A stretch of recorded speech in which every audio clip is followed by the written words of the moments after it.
K9 자주포 괴물로 변신 물결표. 포탑에 로봇을 적용한 최신형 전격 공개 물결표. 우리나라가 수출하는 대표적인 무기 체계 K9 자주포 엔진을 국산화하는 작업이 마무리됐습니다. 전차의 핵심 기술까지 자체 조달할 수 있게 되면서 해외 수출 시장 확대에도 청신호가 켜졌습니다. 조미령 기자입니다. 서울 여의도에서 경기도 오산의 목표물을 명중시킬 수 있는 최대 사거리 40km, 1분에 9발을 쏠 수 있는 화력, 시속 60km로 움직이는 기동성까지 호주와 폴란드 등 전 세계로 수출된 K방산의 대표 무기 K9 자주포입니다. 앞으로 K9 자주포에 탑재될 1000마력급 국산 엔진이 위용을 드러냅니다. 전차의 심장, 격인 엔진의 핵심 부품 약 500개를 국산화하고 양산하는 데 성공한 겁니다. 정부가 321억 원을 들여 개발에 착수한 지 3년 만에 얻은 결실입니다. K방산이 쭉쭉 뻗어나가기 위해서는 방산 핵심 소재와 부품의 자립화가 무엇보다 중요합니다. 국산 엔진은 독일 기술에 의존했던 기존 엔진보다 성능과 경제성 모두 뛰어납니다. K9 자주포를 수출할 때마다 독일 정부의 승인을 받아야 했던 제약도 사라졌습니다. 수출에 대한 제약이 없어질 뿐더러 기술을 이전함으로 인한 기술료라든지 로열티가 반영구적으로 저희 회사의 사업 모델이 될 수 있습니다. 한화에어로스페이스 등 대기업은 물론 지역 방산 중소기업까지 엔진 국산화에 따른 낙수 효과를 기대하고 있습니다. 산업부와 방사청은 수소연료 전지 시스템과 첨단 항공 엔진 등 차세대 핵심 기술 개발도 추진할 계획입니다. KBS 뉴스 조미령입니다. 2. K9 자주포 수출 숨은 공신 탄약 운반차. 분당 12발 자동 적재. 전 세계적으로 한화에어로스페이스 326,500원 검은색 위쪽 삼각형 7,502.35% 위 K9 자주포를 운용하는 나라가 늘어나는 가운데 K9과 패키지, 묶음 형태로 수출되는 K10 탄약 운반 장갑차가 수출의 숨은 공신으로 활약하고 있다. K10은 K9이 사용하는 중량 40kg 상당의 155mm 탄약을 K9에 자동 공급하는 역할을 하는데 전 세계에서 로봇형 탄약 운반 차량 개발에 성공한 것은 한화에어로스페이스가 처음이다. 25일 방산업계에 따르면 루마니아는 올해 7월 K9 자주포 54문과 K10 탄약 운반차 36대를 도입하는 1조 4천억 원 규모의 계약을 체결했다. 이로써 K9 도입국은 총 10개국으로 늘었고 K9과 함께 K10을 도입한 국가는 한국, 노르웨이, 호주, 이집트, 루마니아 등 총 5개국이 됐다. K9 도입국 중 절반은 K10을 선택한 것이다. 루마니아 자주포 사업에서 K9은 독일의 지공공공 자주포와 경쟁했다.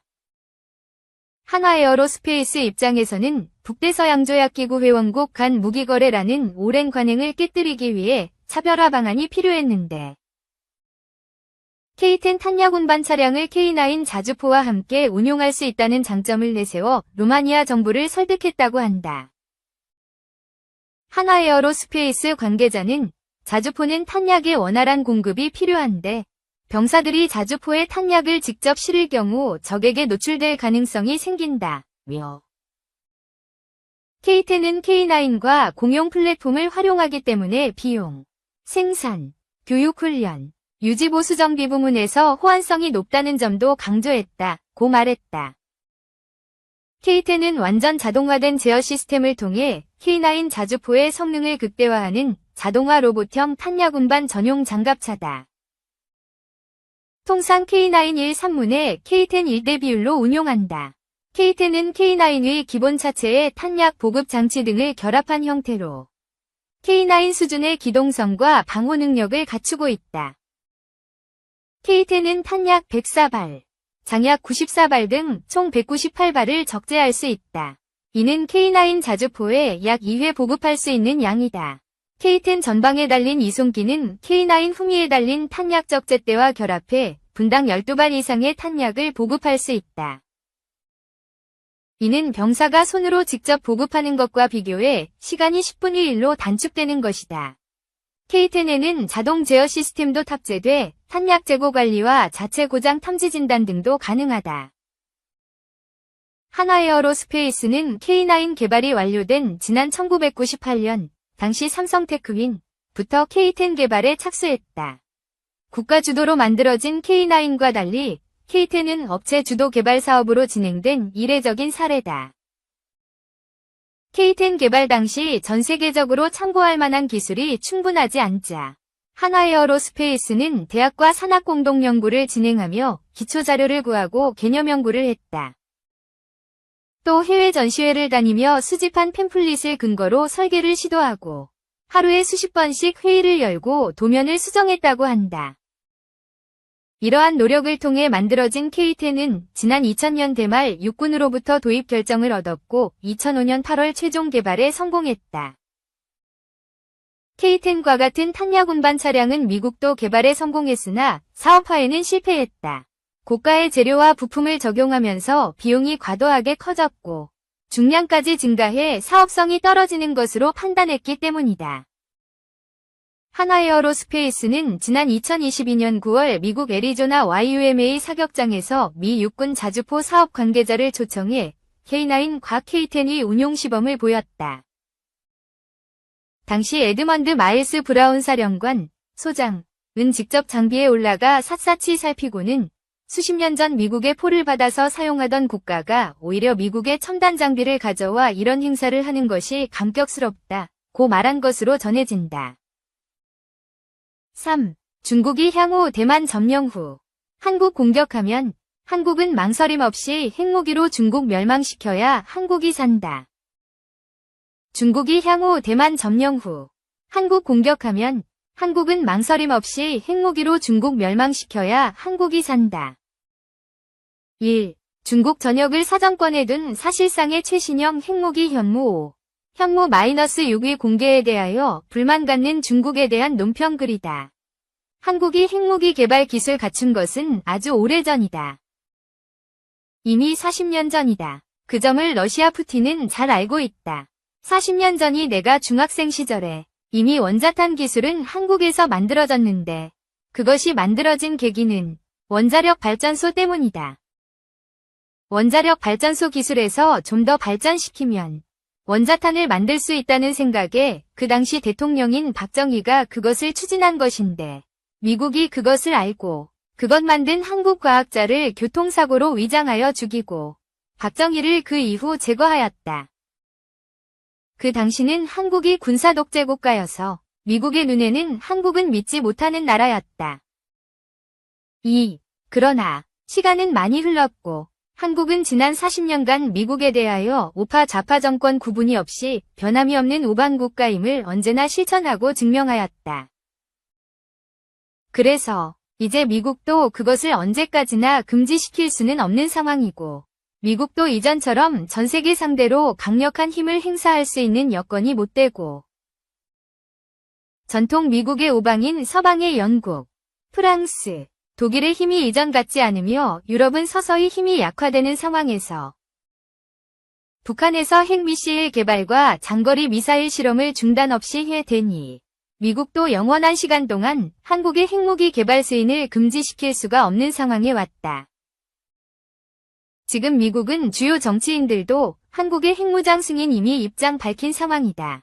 그래서 이제 현무 5, 현무 -6도 발표 나온 것이고 앞으로도 현무 -7 등등 계속 이어서 그 무기가 개량되어 나올 것인데 결국 러시아, 유럽 전역을 전부 사거리에 두는 무기가 개발되는 것은 시간의 문제이다. 3. 한국은 이미 40년 전에 핵무기 개발 기술 갖고 있었으므로 40년 동안 조금씩 발전시키면 지금의 상황에 안 와서도 안 된다. 현무 -5는 러시아의 유사무기인 이스칸데르의 15배 위력이고 현무 -6은 세계 1위 수소압력탄인데 9톤의 탄두를 장착할 수 있다는 것인데 초음속 속도이고 마하 9로서 3분 안에 북경에 그 핵무기가 선물을 안고 간다는 것인데 속도가 너무 빨라서 중국 기술로는 요격도 할 수 없는 것이고 사거리가 6,500km 이상이어서 중국 전역이 사거리이므로 중국이 불만 가질 수 있는 것은 당연한 것인데 문제는 그것은 한국과 미국의 문제이지 한국과 중국 간의 문제는 아니다. 4. 중국이 핵무기 개발할 때 한국의 동의였고 승인받은 것이 아니다. 한국도 중국의 동의받고 승인받을 이유가 없다. 그리고 본질적으로 한국은 방어형 군사전략이고 중국은 공격형 군사전략이다. 중국은 대만도 무력 통일 끊임없이 시도 중이고 대만을 손에 넣으면 이제 한국이 표적이 되는 것은 시간 문제이다. 그래서 한국도 방어 차원에서 신형 핵무기를 당연 갖고 있어야 하고 발전을 시켜야 하고 중국의 공격에 대한 전쟁 억제 위하여도 그 신형 무기들이 당연 필요하다. 재래식 무기만 갖고 있다가 미국군이 철수라도 하고 나면 아프가니스탄 꼴이 난다. 한국은 국가 방위 위하여 신형 핵무기 필요한 것이고 다른 나라 정복 위한 것이 아니므로 다른 국가에 위해 요소 아니다. 5. 중국이 한국을 손에 넣으려고 전쟁 일으키면 결국 북한, 러시아, 중국이 모두 합세하여 한국을 공격을 할 것인데 주한 미군이 철수하면 한국은 어떻게 되나? 결국은 그 상황이 안 와야 하지만 그 상황이 오면 지구상에 미국 제외한 가장 군사 강대국인 중국, 북한, 러시아의 세 개 나라와 전쟁하는 것인데 그 상황에서 한국이 위기에 처하면 신형 무기로 중국을 없애야 한다. 중국, 한국 중에 어느 누가 죽어야 한다면 한국이 죽을 수 없지 않아? 결국 중국이 죽어야 한다. 중국 전역에 그 핵무기 무한정 선물 안겨주고 멸망시켜야 한국이 산다. 6. 중국은 사람이 많지 않아? 14억 명의 사람이고 중국군만 해도 280만 명이라는데 그것 언제 하나하나 죽이나? 1000년 걸려도 다 못 죽인다. 결국 한 방에 죽이는 것이 시간 절약하고 경제적이다.